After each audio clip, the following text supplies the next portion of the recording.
Okay. Bitcoin, it just seems like a scam. I was surprised. With us, it was at 6,000 and much lower. I don't like it because it's another currency competing against the dollar. Essentially, it's a currency competing against the dollar. I want the dollar to be the currency of the world. That's what I've always said. To further secure America's future and create opportunity for young people, I will end Joe Biden's war on crypto. We will ensure that the future of crypto and the future of Bitcoin will be made in America. Otherwise, other countries are going to have it. I will ensure that the future of crypto and the future of Bitcoin will be made in the USA, not driven overseas. I will support the right to self-custody to the nation's 50 million crypto holders. I say this with your vote. I will keep Elizabeth Warren and her goons away from your Bitcoin. And I will never allow the creation of a central bank digital currency. Candidate Donald Trump has not always been in support of crypto. This is something new, and these are based on public statements that he's made. And I know that the administration is taking a very cautious look at their stance on crypto. And I would just say, again, there's an evolution when it comes to public officials, elected officials. And so whatever the position may or may not be today or is today may or may not be the position tomorrow. But again, when you have bipartisan support in Congress, I think that goes a long way to help the industry. And that's what we're seeing. And I think it gives everyone confidence we have bipartisan support that we're headed in the right direction. Welcome to the Crypto Teacher. And I come back with that video just to make you think. Don't forget to like and subscribe to the channel. And make sure you're joining the Patrons. If you're not a part of the Patrons, make sure you're hitting the Cash App. And we have Trump versus Biden tonight. And guys, we know Trump was not always in favor of Bitcoin. Bitcoin looks like a scam.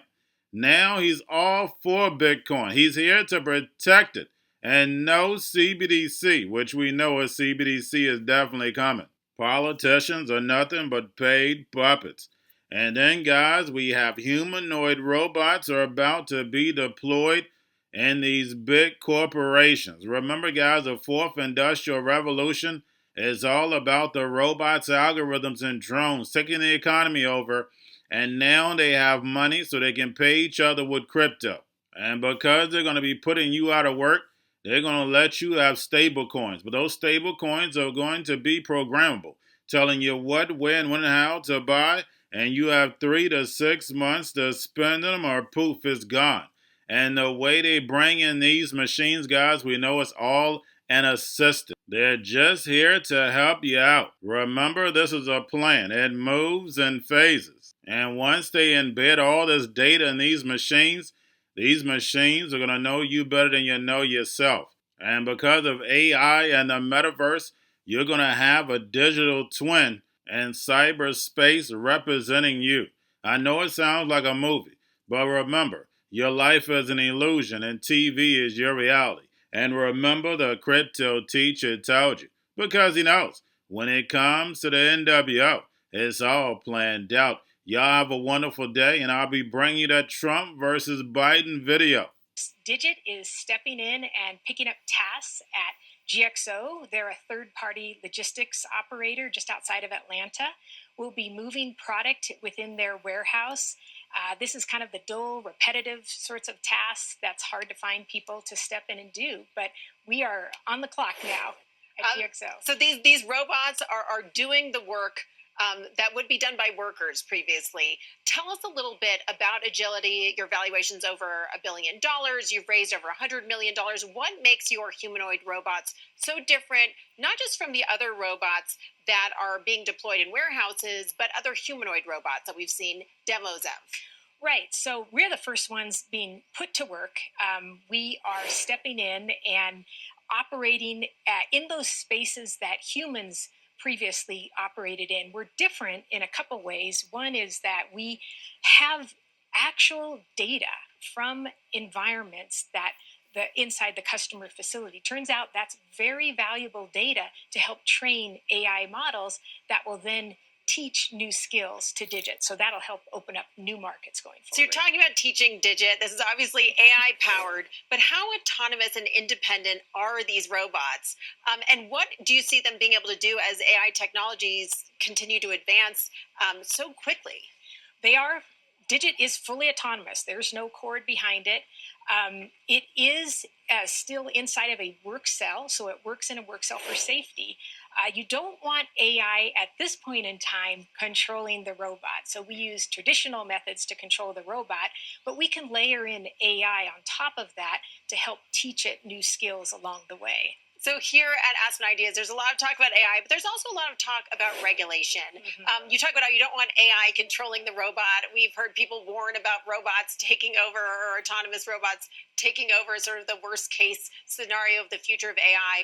What do you think about regulation? Should AI be regulated? And what would regulation mean to your AI-powered robots? It absolutely should be regulated, particularly in the humanoid space. These are, human-sized, very large devices, and you want to make sure that the human is always top of mind. And so there's a moment in time now as AI and robots merge for governments to work on the proper regulation to make sure that everybody follows the guidelines as these devices are starting to be introduced into our environments. Already national standards for certain types of robots. Our team is helping and has a voice in the standards for humanoids going forward. So that standard still is being formulated, but now's the time to get it right. So let's talk about scaling your business. Right now, you're making this big partnership and deploying these robots, putting them to work in this logistics company. You mentioned you have a partnership with Amazon, but what's the future? What other industries, types of companies could use your robots, maybe to replace workers or certainly to accelerate the pace of their growth?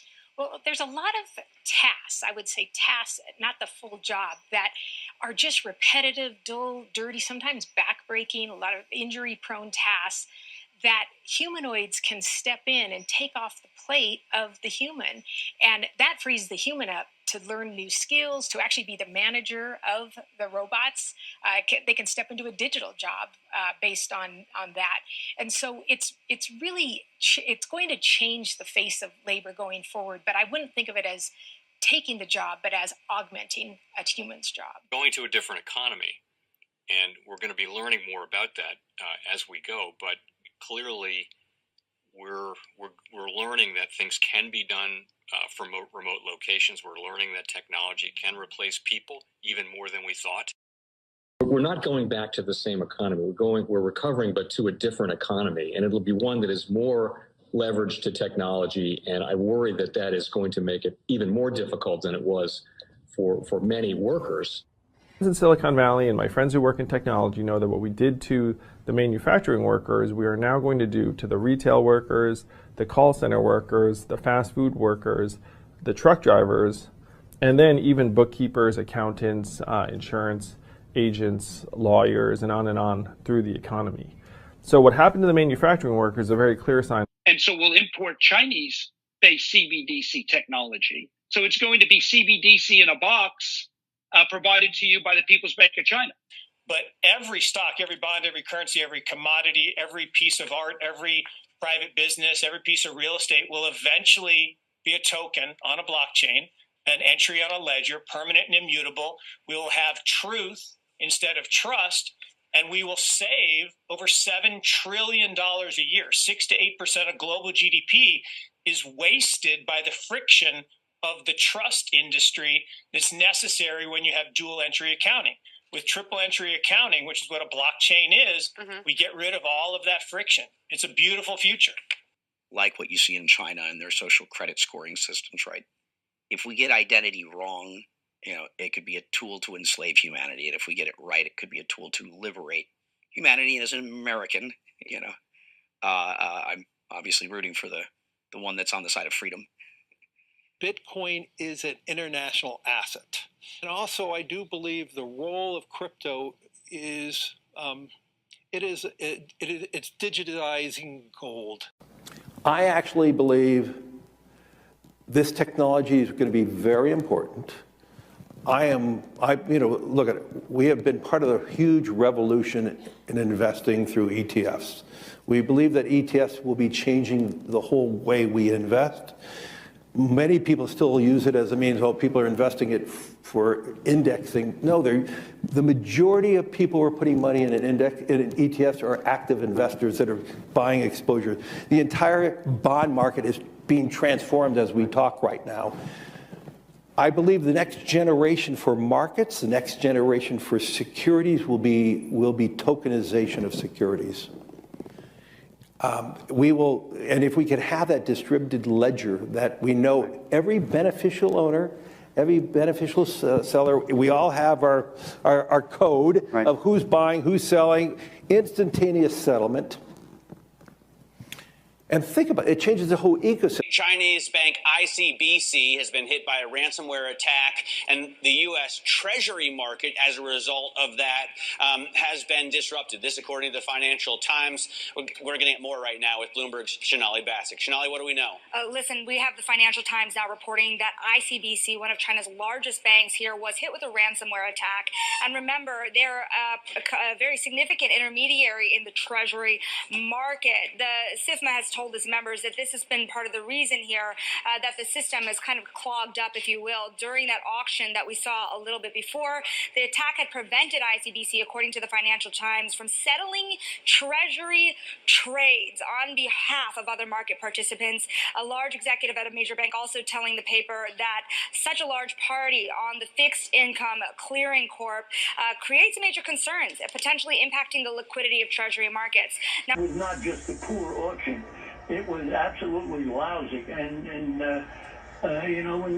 when the dealers have to step in to save a Treasury auction, that's a rare occurrence. And Crypto Teacher and the New World Order book, plus the 3 Kids books. It's time to re-educate. Also, new to cryptos, Coinbase, BitChute, Binance. Do not forget book links and crypto links are in the description. The stock channel, guys. Don't forget to go like, subscribe, spread everywhere. You have your Kobo, your chip stocks, your banking, your gaming. While everybody's sitting at home, get home stocks, the Seaver, the biotech stocks. And while everybody's at home wishing, they were still getting that free money. What are they doing? Drinking and smoking weed. Don't forget about those stocks, and you have a wonderful day. The most powerful person in the world is the storyteller. The storyteller sets the vision, values, and agenda of an entire generation to come. Steve Jobs. And guys, you know I truly believe in this. When you look at the New World Order, they're the storytellers. And that's the reason why I wrote my New World Order book. But guys, now it's time to change the current generation. And I wrote 3 kids books. You know I love the Trinity because I understand the power that's in it. So I have 3 books. We have an opportunity to change the generation, to educate, not just me, but I want to show you that I take action on a daily basis. And I want you to take action on a daily basis. Whether it's your job, whether it's in your community, we have an opportunity right now to educate the masses. I posted this on my Twitter account. Please share, but this is a short clip of the 3 books. There's going to be a clothing line and action figures. Please get these books for your kids, nephews, cousins, friends, so therefore we can start the re-education now.